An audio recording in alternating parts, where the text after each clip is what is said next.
Well, good morning. I didn't get my green light, but I want to be punctual and on time. I saw so many people sign on early, so I don't want to disappoint you here. Good morning and welcome. We have a very large number of registrants. So I want to welcome you to the NSF-funded Harvard Virtual Workshop. This started as a casual conversation between Krastan Blagoev of the NSF, whom you'll meet in just a second, and myself, as we were talking about trying to start a network to support and improve high school physics education globally. And I'm so happy to see what size this has taken on, and to see interest from all over the globe and so many people who are interested in the subject. I hope you're all well in these challenging and uncertain times. It's amazing how in just a few months the world has changed. The basic problem that we're hoping to address is the erosion of trust in science and evidence, something that lies at the heart of the discipline that connects us, physics.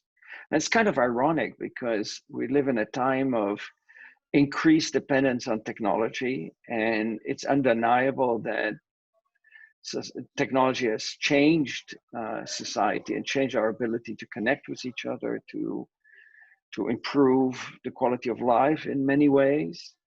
Yet society as a whole is much less trustful of science and evidence than ever before. Before we start also, I'd like to give a big shout out and thank you to the team who is putting this together. I already mentioned Krastan Blagoev of the NSF, who's really been instrumental in starting this effort, and you'll hear from him in just a second. But also my colleague Isaura Gallegos, who will briefly address you this morning, and Sarah Bradley, who is the conference coordinator. Many of you have received emails from her. You'll see her in just a minute, as well as Kelly Whitcomb, who has been instrumental as a videographer in making sure that we can deliver over the entire globe these talks with hopefully without any technological glitch. And lastly, I'd like to thank the NSF for making this possible. So a few small housekeeping notes. First of all, please keep your microphone muted. Also, I hope that people will be on the chat. While I'm talking, I cannot look at the chat, so it will be very hard for me to respond if you type something in the chat addressed to me right now, but I will be catching up with it in just a second.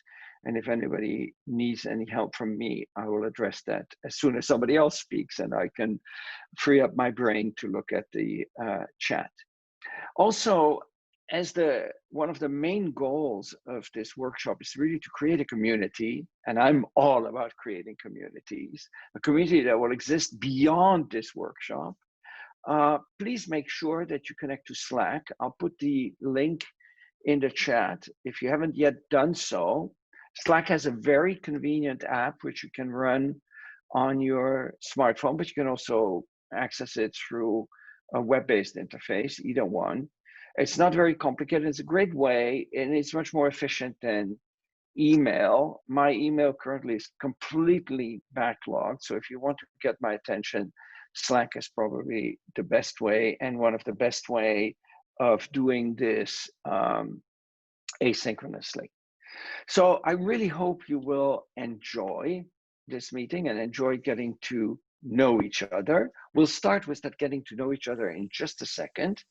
But before I do so, I would like to invite Krastan to say a few words of welcome to. Krastan, I'm turning it over to you. Please unmute yourself.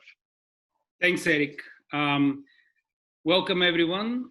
Very nice to have you, and thank you so much for showing interest in this extremely important issue. I just want to say that when I was taking high school physics in the late 70s, early 80s in Bulgaria, never appeared a question about having physics teachers that have physics education teaching physics in high school.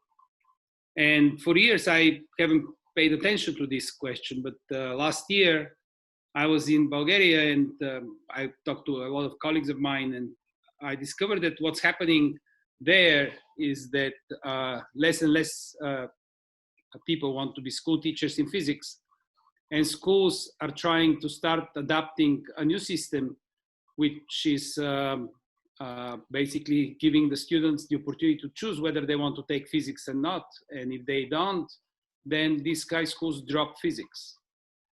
And to me, this was like awful thing. I've had experience with my children here I live in one of the biggest school systems in the United States, in Fairfax County. And I was also very surprised that they were not allowed to take physics in high school before they took biology and chemistry.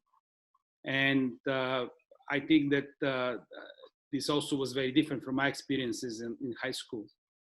And so I started studying a little bit the problem in the United States, and I discovered that, in fact, these trends that are happening now in Europe have been here for quite a while. I will share in a second through the chat function 2 reports, one from 1983 on the state of science education in the United States, and one from 2016 on the state of physics education in the United States in high school. And it's amazing to me that in 4 years, we have still the same problems. 2 in 5 high schools don't offer physics. And this is unacceptable because I suspect that then we're trying to get that data from the Department of Education, that many of those high schools are actually in underprivileged places. And we struggle at NSF and in our universities to have diversity of researchers coming from different backgrounds. But how can we have people from different backgrounds when they don't even know about physics in high school? And so one of the things that I thought is extremely important is, given the technologies that have been developed the last 30 years, given that we have been quite successful during the epidemic or pandemic that is happening right now to use online tools. I spoke to Eric and to a number of other colleagues of mine. And the question is, what can we do actually to try to help high school teaching in physics, high school physics across the country on a very large scale, and also outside of the country, in other countries, physics is universal. So in that sense, doesn't matter whether you're in the United States or somewhere else, everywhere we have the same problems.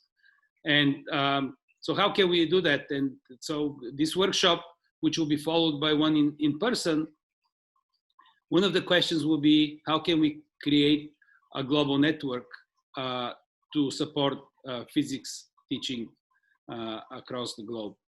So I want to thank you very much. I'm sharing right now the links, and please, please look at them. It's very interesting. They're short articles, but quite informative. So I want to welcome you from the National Science Foundation representative, and thank you very much for coming. And I hope we have a very, very successful workshop and then be together for years to come. Thank you, everyone. And Eric, now it's you. Well, thank you, Krastan, and I will put the links also in Slack and pin them to the general channel so that you can always refer to them later, because it's probably better to look at them when you're not on Zoom. Let me do. I'm trying to type and talk at the same time. I'm not very good at that. That's what I think I'm trying to prove here. There they are.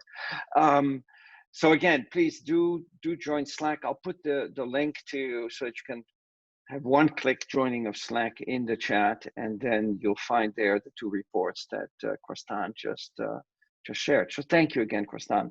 Actually, you know, I'll let you in on a little known fact. First of all, it's great. I see more and more friends here sign on, people who I already know, and many people I don't know and who I hope to get to know over the coming week. But let me share a little known fact. I started my career when I was still in graduate school, teaching at a high school. I'm actually a certified physics high school teacher. I then decided, not because of the high school teaching, I actually enjoyed that very much. But then I had sort of already made up my mind that I was going to go into research, and I was never going to be a teacher of any kind, and certainly not a professor, because my father was a professor, and that was the last thing I wanted to do. So I put myself on a career track while teaching in high school, to join industry and do research. Well, things did not quite work out the way I'd planned, and here I am. But it's just fantastic to reconnect to you all, because I think there isn't a more important job than the one you're doing, namely educating the next generation of citizens of society. So I would like to give 1 minute to Isa to introduce herself. Isa and I work together. Isa does research in physics education. Actually, I have a very sad announcement to make. Many of you probably already have heard it, but any of you who is following what is happening in physics education research will probably have heard that over the weekend, Lillian McDermott passed away after a battle with cancer. Her health had already been deteriorating, and then unfortunately she passed away. Those of you who are familiar with the work in physics education research know that she sort of single-handedly brought physics education into the forefront and made it into a field that is now accepted as a field of research in many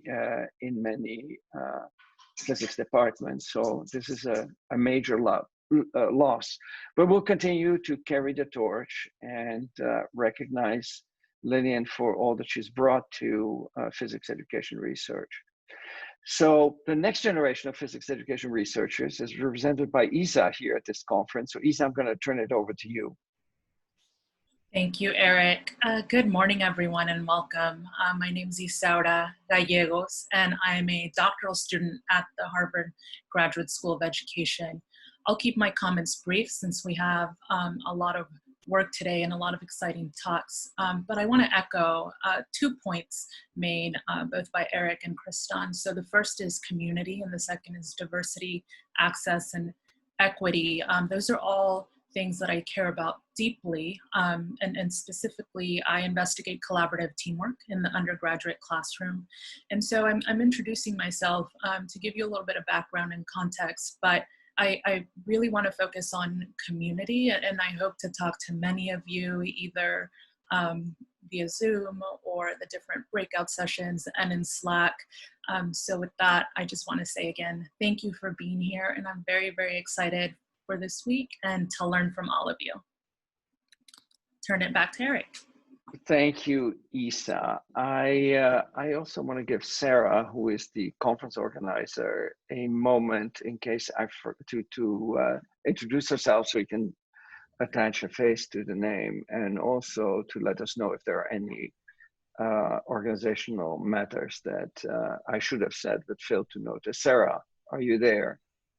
Yes, I am. Hi, everyone. Good morning. I've been working on the live streaming of the video, which isn't quite up yet, having a little glitch with that. But I just wanted to say welcome and remind people about the Slack channel. I think everybody's been on there, and hopefully we'll be streaming live soon. But thanks for your patience, and over back to you, Eric.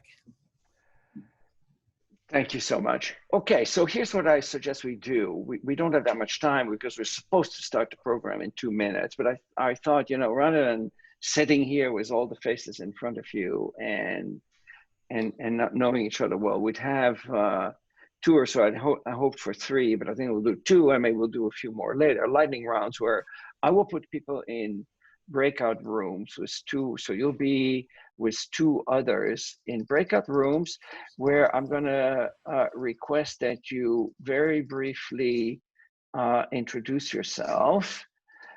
If you're alone in a breakout room, it would probably be nice if you turn on your video when you meet other people, but you know, by no means feel obliged to do that if your situation doesn't permit that.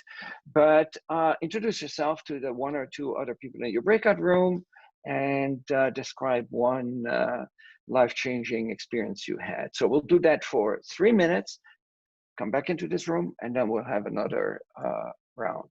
There we go. Great. Well, welcome back, everybody. I hope you enjoyed meeting some of the other participants. We're a few minutes behind, but that's fine. I'll do a few more of these lightning rounds as we go through the day, because I think it's important that, as I said, you know, we get to know each other. If we want to form a community, we do need to connect.